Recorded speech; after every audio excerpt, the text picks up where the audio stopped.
ओम जननीं शारदां देवीं रामकृष्णं जगद्गुरुं पादपद्मे तयोश्रित्वा प्रणमामि मुहुः। শ্রী শ্রী ঠাকুর, শ্রী শ্রী মা, শ্রী শ্রী স্বামীজি মহারাজের চরণে আমার সাষ্টাঙ্গ প্রণাম নিবেদন করি। গুরুদেব রবীন্দ্রনাথ ঠাকুরের চরণে আমাদের শ্রদ্ধাপূর্ণ প্রণাম নিবেদন করি। এখানে উপস্থিত আশ্রম সম্পাদক মহারাজ পূজনীয় শ্রীমৎ স্বামী শাস্তজ্ঞানন্দজি মহারাজ, তার চরণে আমার ভক্তিপূর্ণ প্রণাম নিবেদন করি। শ্রীমৎ স্বামী বাসবানন্দজি মহারাজের চরণে প্রণাম এবং আমার শিক্ষক, আমাদের মহাবিদ্যালয়ের ইংরেজি বিভাগের ভূতপূর্ব প্রধান সতীপ্রসাদ মাইতি মহাশয়, আমাদের সতীপ্রসাদ দাকে আমার শ্রদ্ধাপূর্ণ প্রণাম নিবেদন করি। বহু সাধকের বহু সাধনার ধারা, ধ্যানে তোমার মিলিত হয়েছে তারা। তোমার জীবনে অসীমের লীলাপথে নূতন তীর্থ রূপ নিল এ জগতে। দেশ বিদেশের প্রণাম আনিল টানি, সেথায় আমার প্রণতি দিলাম আনি। ভগবান শ্রীরামকৃষ্ণ সম্বন্ধে কবিগুরু রবীন্দ্রনাথ খুব অল্প কিছু লিখেছেন বা বলেছেন, তার মধ্যে এই কবিতাটি অন্যতম। তিনি সাধারণ মানুষ তো নন, আমাদের একটা জাতিকে, একটি জাতির সাংস্কৃতিক ঐতিহ্যকে তিনি একটি মহিমান্বিত করেছেন, একটি অন্যতম শিখরে নিয়ে গেছেন। আমাদের এই জাতির প্রত্যেক দিনের, আমাদের জাতির যে জীবন, তার সেই যাপনে রবীন্দ্রনাথ মিশে আছেন পরতে পরতে। তাঁর কবিতা দিয়ে আমরা ছোটবেলা থেকে মুখস্থ করি, পড়াশোনা করি। আমাদের প্রত্যেকটি জীবনের ধাপে ধাপে তাঁর কবিতা আমাদেরকে প্রকৃতিকে ভালোবাসতে শিখিয়েছে। তার লেখা উপন্যাস, যারা নিপীড়িত মানুষ তাদের কথা তিনি লিখেছেন তার কবিতায়।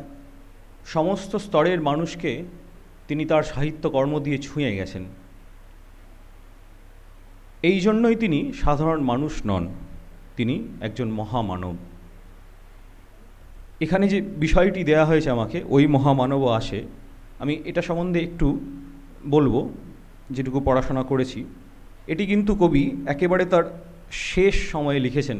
1941 সালের 14ই এপ্রিল বৈশাখী যে অনুষ্ঠান হয়, সেই অনুষ্ঠানের উপলক্ষে এই লেখাটি হয়েছে।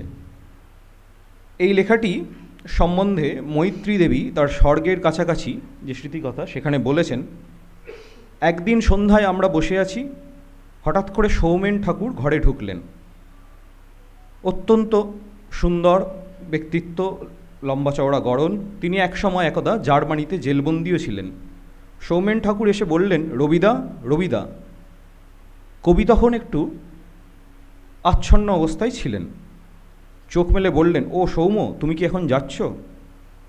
রবিদা বললেন, সৌমেন ঠাকুর, আপনি যন্ত্রকে মহিমান্বিত করেছেন। আপনি লিখেছেন নমযন্ত্র নমযন্ত্র। আপনি কি মানব জাতিকে মহিমান্বিত করে কিছু লিখবেন না? মৈত্রী দেবী লিখছেন, আমি তো অবাক হয়ে গেলাম। কবি তো তার সারা জীবনেই মানব জাতিকে তার যে বিভিন্ন স্তর তাকে স্পর্শ করেছেন, তাহলে এ কথা কেন? পরদিন কবি আমাকে একটি কাগজ নিয়ে আসতে বললেন। লিখলেন সেই অনবদ্য গান, ওই মহামানব আসে। শান্তিদেব ঘোষকে ডেকে পাঠালেন।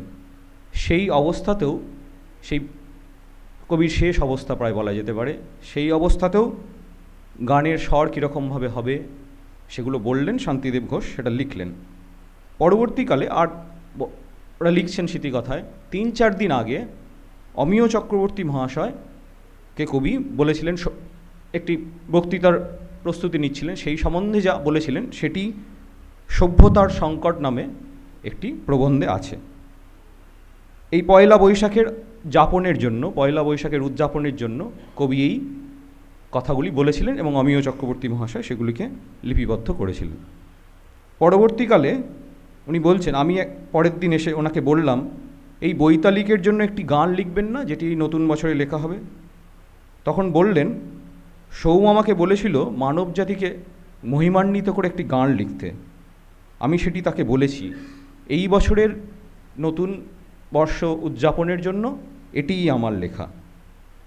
কবিতাটি এরকম, ওই মহামানব আসে, দিকে দিকে রোমাঞ্চ লাগে, মর্তধূলির ঘাসে ঘাসে। সুরলোকে বেজে ওঠে শঙ্খ, নরলোকে বাজে জয়ডঙ্ক, এলো মহাজনমেরও লগ্ন। আজি অমরাত্রির দুর্গ তোরণ যত, ধূলিতলে হয়ে গেল ভগ্ন, উদয় শিখরে জাগে মাভৈ মাভৈ নবজীবনের আশ্বাসে, জয় জয় জয় রে মানব অভ্যুদয়, মন্দ্রী উঠিল মহাকাশে। কবির যে সাহিত্য, কবির যে সৃষ্টি, সেগুলো আমাদের সবাইকে প্রাণিত করুক। আমরা যেন আমাদের প্রতিদিনের যাপনে কবিকে নিয়ে বাঁচতে পারি।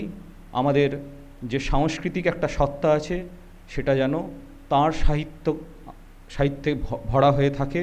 আমরা যেন তাঁর জীবন থেকে রসদ খুঁজে নিতে পারি।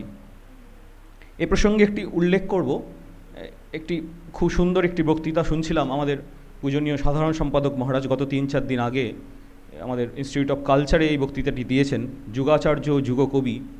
সেখানে ছাত্রদের জন্যই বিশেষ করে বলি, মহারাজ বলেছেন, তোমরা তো জানো রবীন্দ্রনাথ ঠাকুর নোবেল পেয়েছেন গীতাঞ্জলি কাব্যগ্রন্থের ইংরেজি অনুবাদ করে। মহারাজ খুব স্পষ্টভাবে বললেন সেই বক্তৃতায়, এবং এটি সত্য, ইতিহাস এটাকে সাক্ষ্য দিচ্ছে, এর পিছনে কিন্তু স্বামীজির শিষ্যা ভগিনী নিবেদিতার একটি বিশেষ গুরুত্ব ছিল।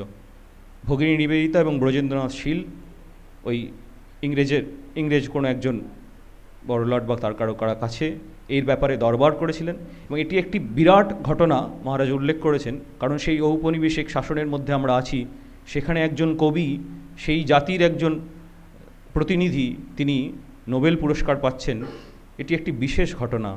সেই জন্যই কবি সাধারণ মানব নন, তিনি মহামানব। তার চরণে আবার আমার প্রণাম জানাই। এখানে উপস্থিত পূজনীয় সন্ন্যাসী মহারাজদের চরণে পুনরায় প্রণাম নিবেদন করি এবং তোমাদেরকে শুভেচ্ছা জানাই। শিক্ষক মণ্ডলীকে আমার শ্রদ্ধা জানিয়ে আমার এই ছোট্ট বক্তৃতা শেষ করছি।